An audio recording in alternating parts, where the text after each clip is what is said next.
Alright, so I am preparing mentally for the upcoming Shang-Chi movie.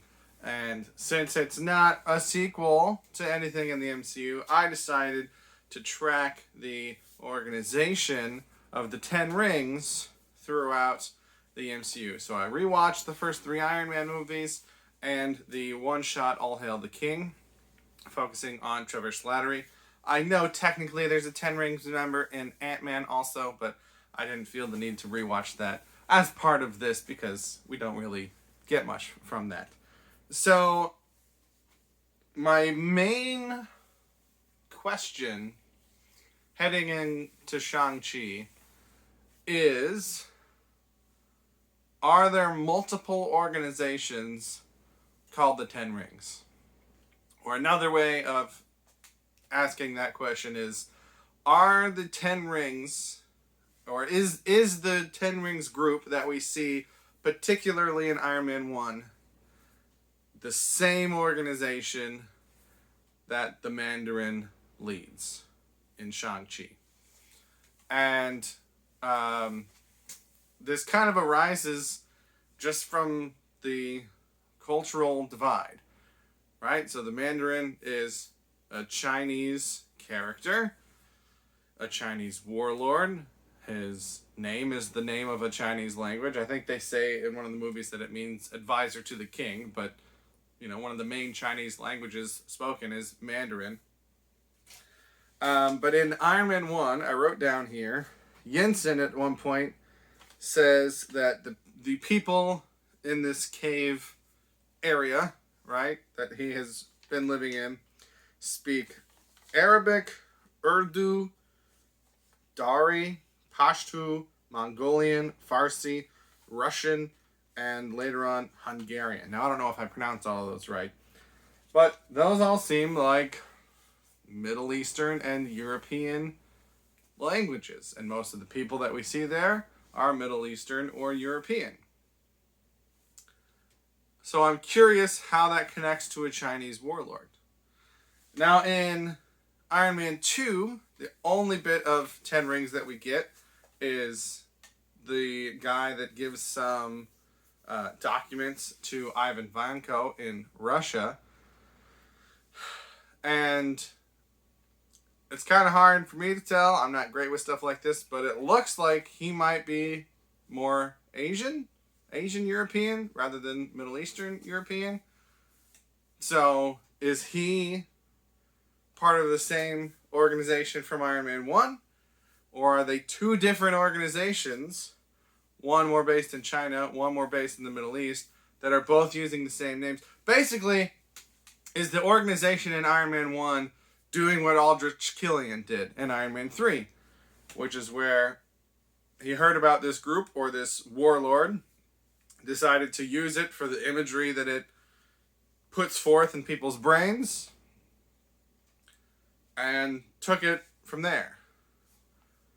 I'm curious if that's what the organization in Iron Man 1 has done, or if they are just a totally separate sect, still under the leadership, just in a different geographical location.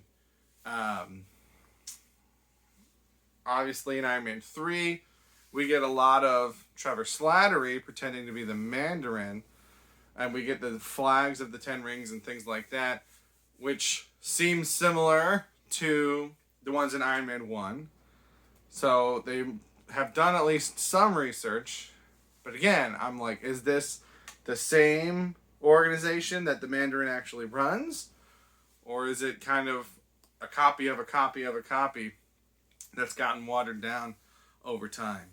And then when we get to All Hail the King, the guy that comes to break Trevor Slattery out of prison is a white American guy.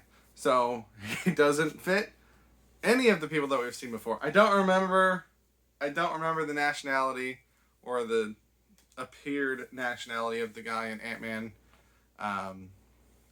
So maybe that might have given me another clue. I doubt it, though. So that's kind of what I'm wondering. Is if they're going to tie these all together, right, are we going to get some flashbacks or information about stuff pre-Iron Man and how those guys got set up there, and maybe the Mandarin has different sects of the Ten Rings all over the globe, right? And this just happened to be one of them. Or is it going to be that there are different groups using the name, and this is made right, like with what Jackson Norris said to the Mandarin, it's making him upset. Is that gonna, is he gonna retaliate against that? It's unclear to me, which I haven't looked up trailers for Shang-Chi. I've seen some of them, but I haven't gone out of my way to learn more about the movie. So it's unclear to me how much it's going to focus on the Mandarin and how much kind of world knowledge they're going to have about him. Is he going to, be seen by the world, or is it going to be more just a private thing that only certain people understand what's going on? But speaking of world perception, in All Hail the King, they make comments about Trevor Slattery's celebrity and how everyone knows his name and he's really famous now and blah, blah, blah, blah, blah. So that also makes me wonder, what did the public think after he disappeared? Do they not know about it? Do they just think that he's still in prison? Has anyone, if they do know about it, are people like, well, who captured him, right? Are there rumors that maybe it's a real Mandarin, right? And so I have all these questions about people that we've been told are the Ten Rings or involved in the Ten Rings that, as far as I can tell, have no connection to what I've seen for Shang-Chi other than the title, the name of the organization. But they've called this movie Shang-Chi and the Legend of the Ten Rings.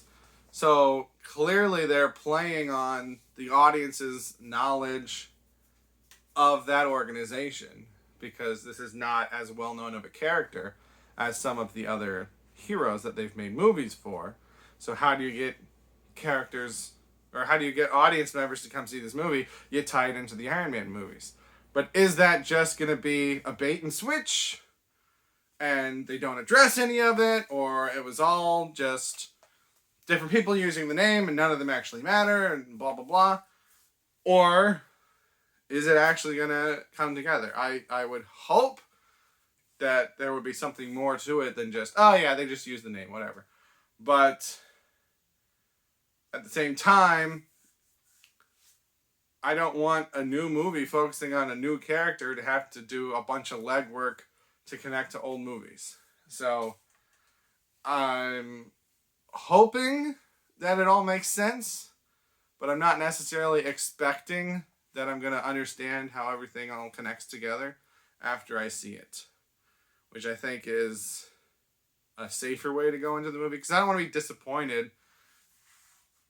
But, the movie kind of puts that responsibility on itself when it includes the Ten Rings as part of its title. So it's not like I have a specific fan theory that I want to see happen. If I don't see the thing I want to happen, I'm going to be disappointed. It's that the movie has given itself a title that suggests that it's going to reference these other things. And so if it doesn't, I'm going to be confused and perhaps disappointed. So that's where I'm at in terms of the Ten Rings. What little we know about them so far. And again, it could be that everything we've seen so far is not the real Ten Rings. And I don't think that would upset me if it's acknowledged. What would upset me is if everything that we see in this movie is just from the Chinese or the Asian geographical location and nothing else is ever mentioned. Then I'm going to be a little confused and a little disappointed. But if they say that they have different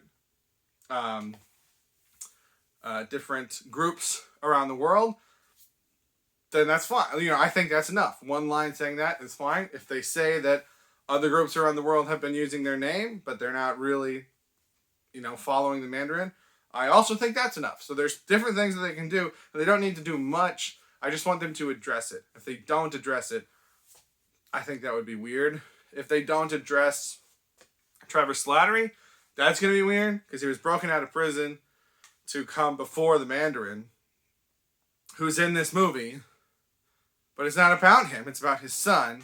So I can't decide if I want to see what happens there. I haven't heard that Ben Kingsley is in the movie, but again, I haven't been looking into stuff, so I don't know. Maybe he will be. Maybe that'll be a surprise.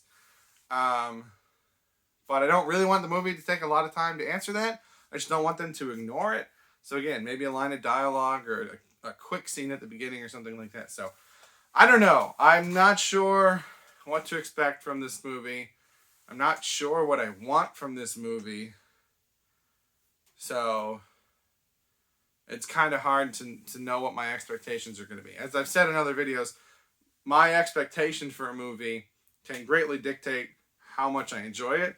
If I expect a lot and it doesn't deliver, I'm disappointed. If I've heard awful things about it and it's not that bad, I enjoy it, even if it's not good, because my expectations were low.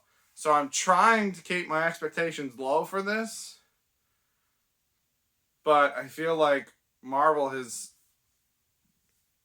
making me want to raise them. But Iron Man 3, for me, is the low point of the MCU. It's the weakest entry. It's my least favorite. It's the one that I skip the most on rewatches. So I'm hoping it's not going to be something like that too much. So I feel like I'm rambling at this point. I thought rewatching everything with the 10 rings would be illuminating and kind of give me something to expect for Shang-Chi. But it just has given me questions and confusion. So that's where I'm at. Questioning a lot of things, and I'm confused. But hopefully the movie surprises me. Hopefully it satisfies all my questions, at least to some degree. Hopefully it acknowledges the things that I wanted to acknowledge, even if it doesn't focus on them. I don't think it needs to focus on them. But if it just ignores everything, that's part of the responsibility of being in a shared universe, is that you have to acknowledge the other things in your universe.